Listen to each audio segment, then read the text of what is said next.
It's officially rainy season here in the Pacific Northwest, the time of year when the sun will disappear only to re-emerge again, sometimes weeks later.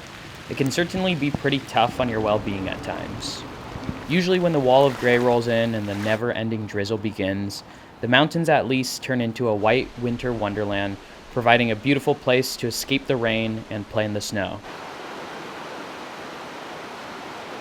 This year, however, has proven to be off to a slow start.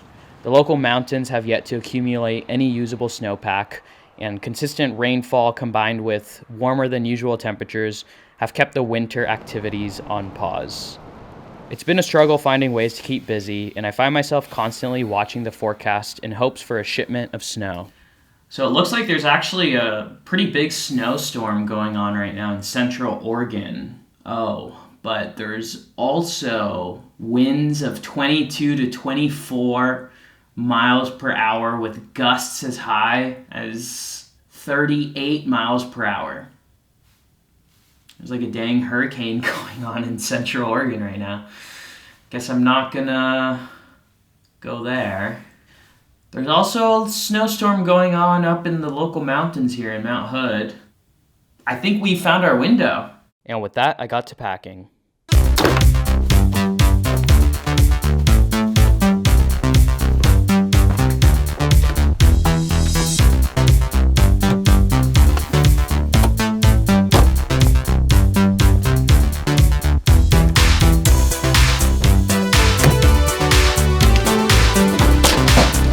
Oh, by the way, some folks wanted to see the Christmas tree when it was all done and decorated. There it is. It looks a little bit less like a Charlie Brown Christmas tree when it's all nice and decorated like that. What do you guys think? Oh, you want to be on the YouTube, huh? You want to say hi to all the YouTube fans. Comment down below, Luna fan club, if you think that Luna might just be the cutest cat you've ever seen. I think you are. I think you're the cutest cat I've ever seen.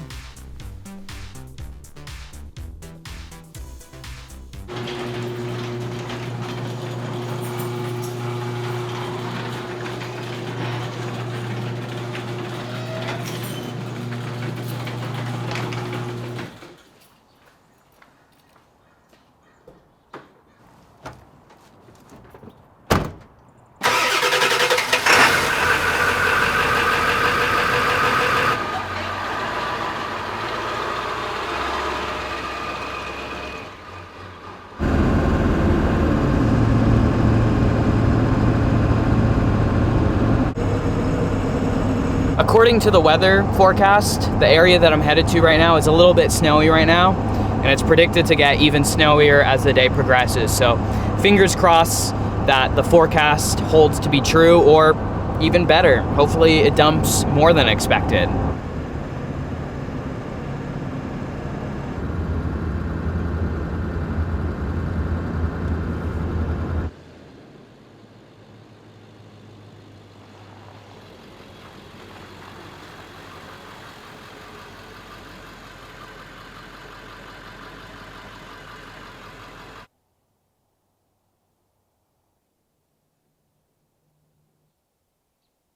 There's not that much snow just yet, but it does feel really good to be back up here in the snow. I've been waiting a long time for this. This is a big moment.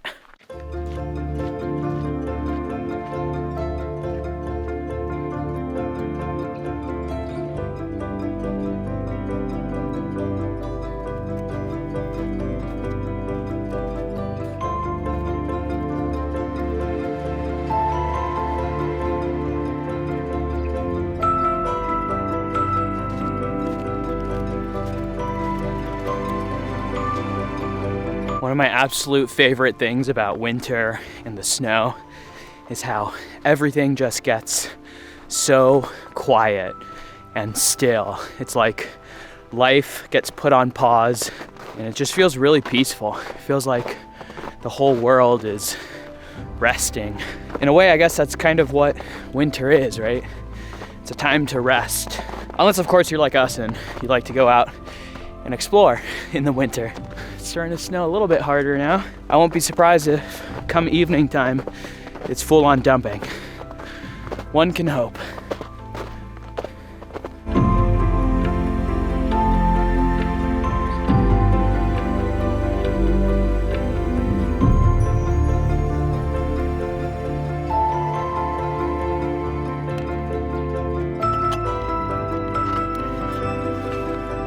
Been hiking for the last hour and a half or so, and I think I'm gonna turn it around pretty soon here.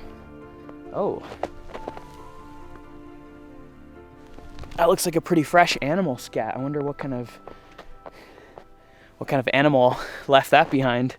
Hopefully nothing that's gonna get aggressive. Anywho, yeah, I think I'm just gonna turn it around. There are some cool ski hut cabins that you could hike to on this trail. Well, that you could ski to, I should say. They're typically used in the winter. People will cross-country ski, stay at the hut, and then come back down. But seeing as there's not enough snow on the ground to ski, I don't think I'm gonna go all the way over there, because that was never really the destination I had in mind. But maybe later in the season, I will get on my skis and trek up to the hut, because I think that would be a really fun video. Camp out there, of course. But for now, I think I'm just gonna turn it around, because although it's really pretty, the hike has pretty much just been like this for the entire time.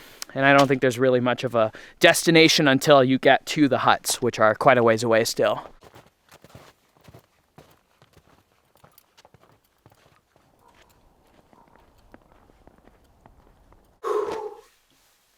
Not too shabby for a first snow jaunt of the season.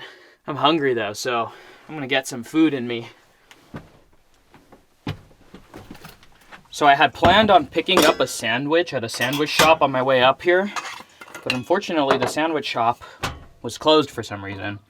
So luckily I do have a little bit of food just in here in the camper for times like this.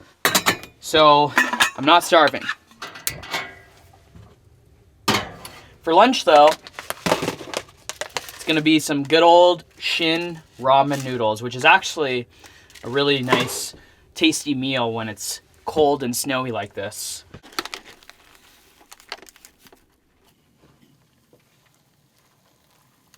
Bon appetit!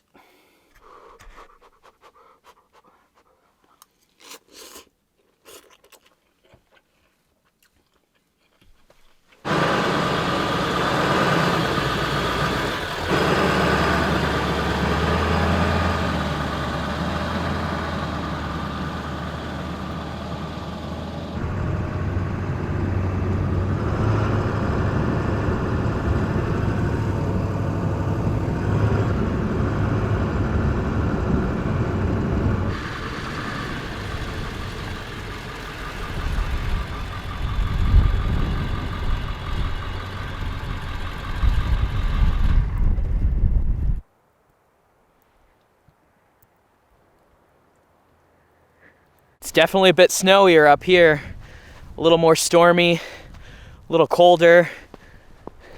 Looks like there's a lot more snow up over here, and that's where we're gonna be going. I'm gonna check it out right now to see if snowshoes are necessary. You know what, it looks, oh yeah, that looks a lot deeper, so I'm just gonna assume that snowshoes are a valid option for traveling here. So I'm gonna get geared up real quick, probably swap to my GoPro, because as you could tell, it is snowing quite a bit, so I don't wanna risk damaging my main camera. So I'll see you guys shortly here. Better put that up just in case. I probably will end up spending the night right here, because this is as good a spot as any, and I think this is kind of like the highest elevation that you could spend the night around here. So there's the highest chance of a good dumping of snow.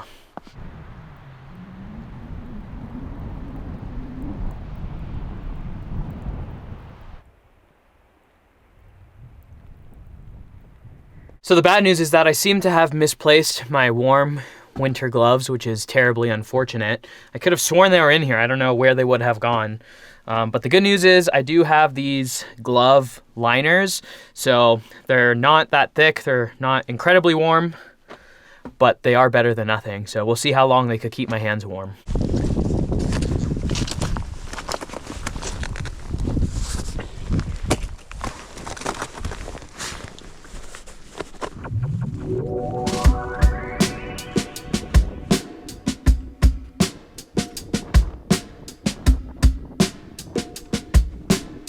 Here we go, into the eye of the storm. I love this hike because it always feels like you're literally just trekking into the heart of some extreme storm. You can't see anything. The visibility is super low. The snow is always just whipping directly into your face. Seems like a proper way to kick off the winter season. Phew.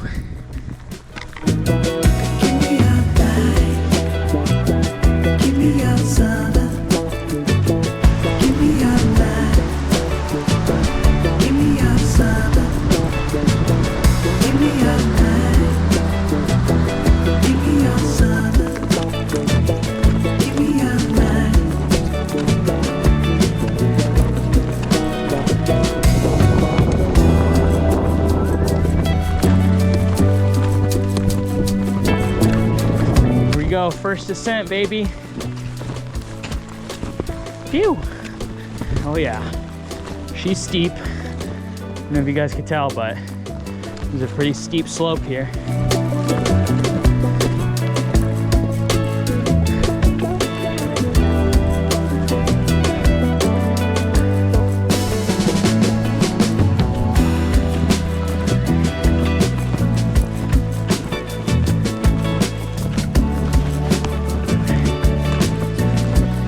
Are getting pretty soaked now. These gloves, these liners are not waterproof. So the snow is starting to really just soak on in. As far as the trail goes, it's kind of hard to follow the trail right now. There's not really, still early in the season. This is pretty fresh snow, so there's not really any previous tracks to go from. And as you can tell, pretty densely forested right here. And luckily with this place, as long as I could see the canyon here and the river, I'll be able to have a general idea of where to go. Navigation in the snow is no joke. You don't want to mess around and get lost, because that's just a recipe for disaster, especially when you're alone.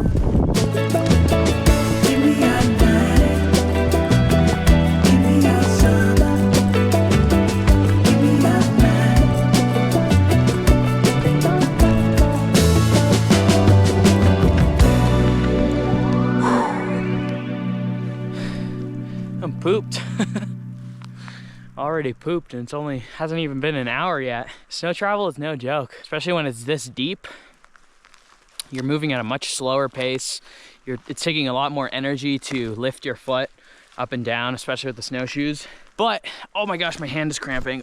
Oh, I'm saying it's totally worth it. I think it's totally worth it. It's more tiring, but it's a lot more pretty too.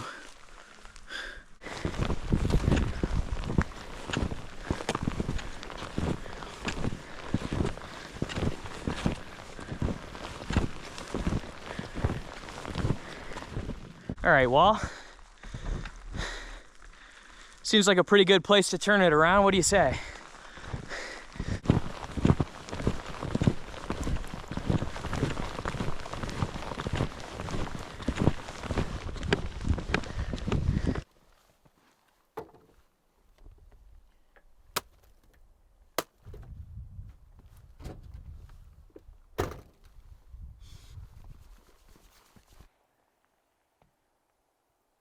Looks like the snow came down a decent little amount while we were up there snowshoeing.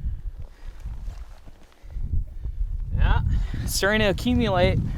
We'll see what it ends up looking like in the morning.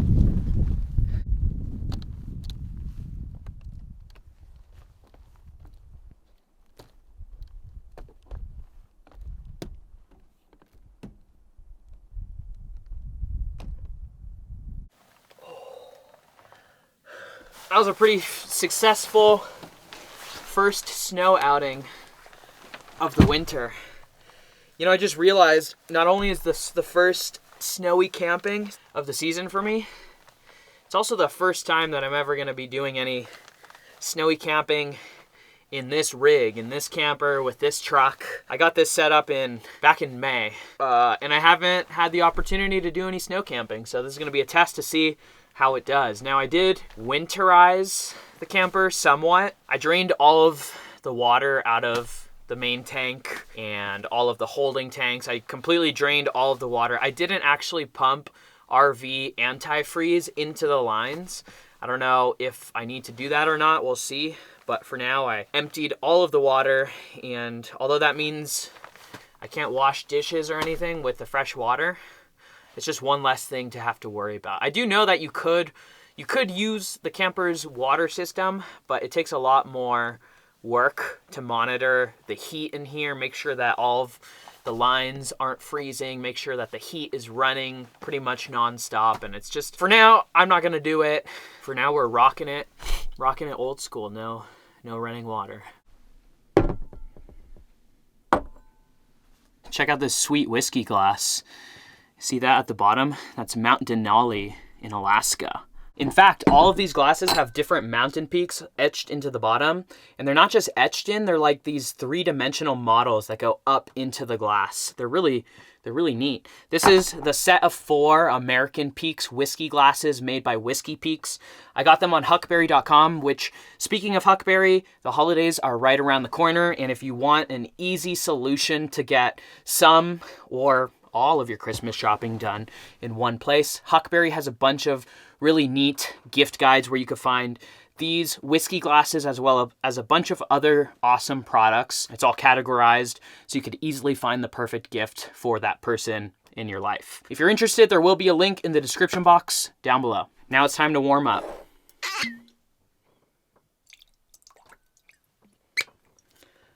Bullet Bourbon, classic. Cheers.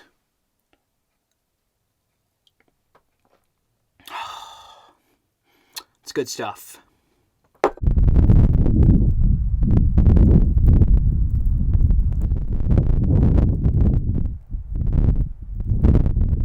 Even after the whiskey, it's still a little bit frosty in here, so I'm gonna turn on the heater. Now, this is actually not my strongest heater. I have 2 heaters. The one that came factory with the camper, and then this one was added by the previous owner. The one that comes factory is a lot more powerful and it gets it a lot warmer, but it's not that cold in here. It's a little bit frosty, but it's not that cold. So I'm just gonna stick to this one because this doesn't use any battery at all, whereas the one that comes with the camper uses a lot of battery.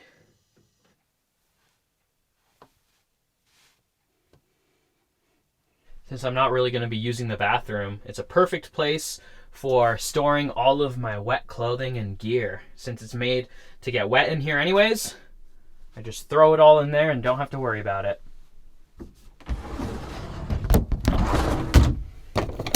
Lately, I've been trying to eat healthier and really focus on my diet. But here in the mountains, health, diet, these are not a priority. Tonight, I'm gonna be making something that I've been craving for a while now.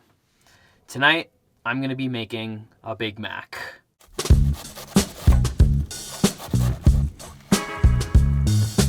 No Big Mac is complete without a side of fries. I'm gonna go ahead and get the oven preheated.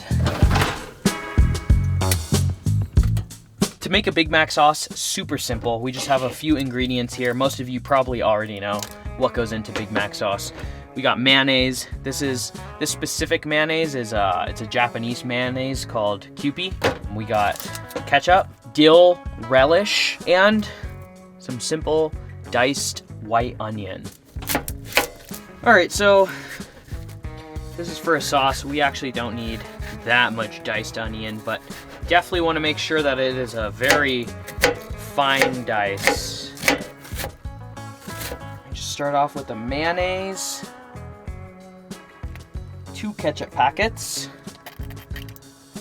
good amount of our diced onion. That was probably more diced onion than actual Big Mac sauce has. Last but not least, a little dollop of our dill relish, not sweet relish.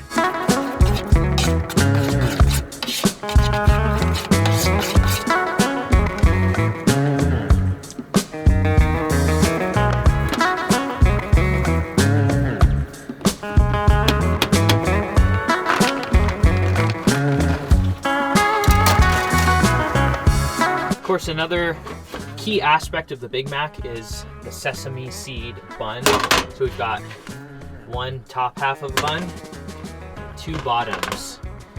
The Big Mac, as we all know, has a piece of bread in the middle. So for that piece of bread, I'm just gonna be using a second bottom of a bun.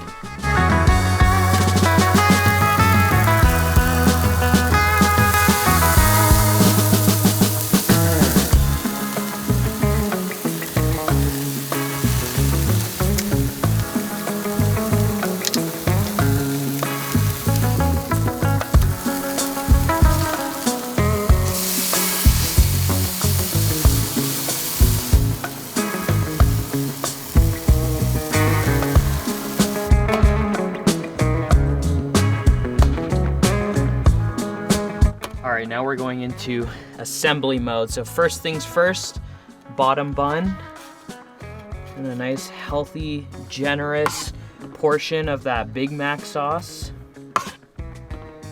And then we got some of that nice, finely shredded lettuce, a patty with cheese, American cheese, of course. Next goes our second bottom half. Another good portion of the Big Mac sauce. Another portion of the shredded lettuce. And of course, we're gonna add some pickles, because no Big Mac is complete without pickles. These are nice, thin sliced pickles, just like you would get at McDonald's. Second patty on top. Hit it with a little bit more Big Mac sauce, because you just can't get enough of that stuff, you know? Now, right on top, our second bun.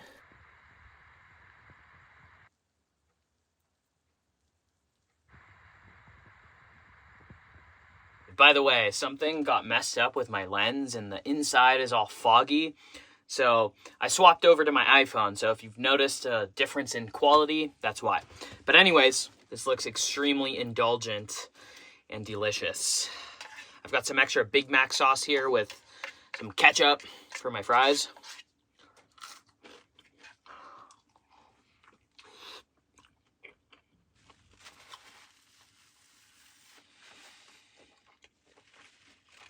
That's so good.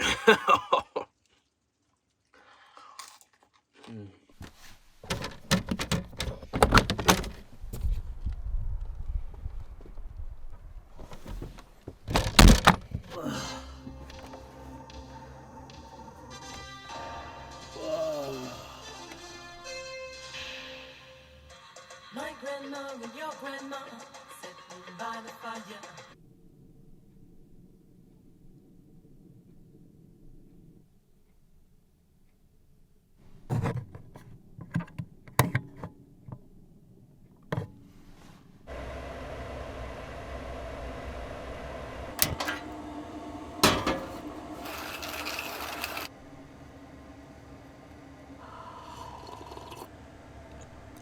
Woo!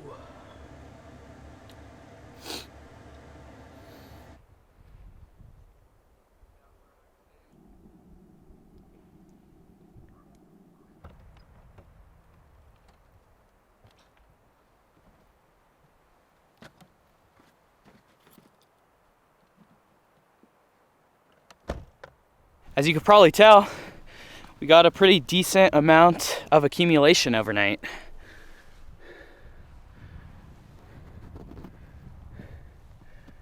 Seems to be about 4 or 5 inches or so. 5 inches. That's not bad at all.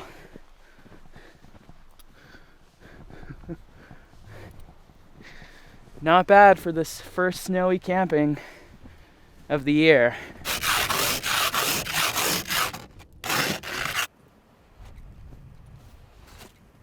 Let's actually get the truck warmed up while I'm doing this. All right. Let's see how this old diesel starts in the cold.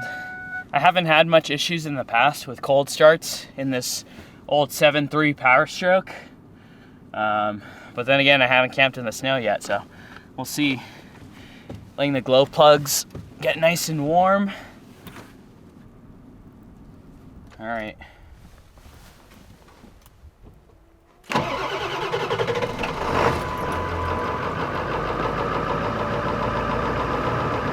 No problem.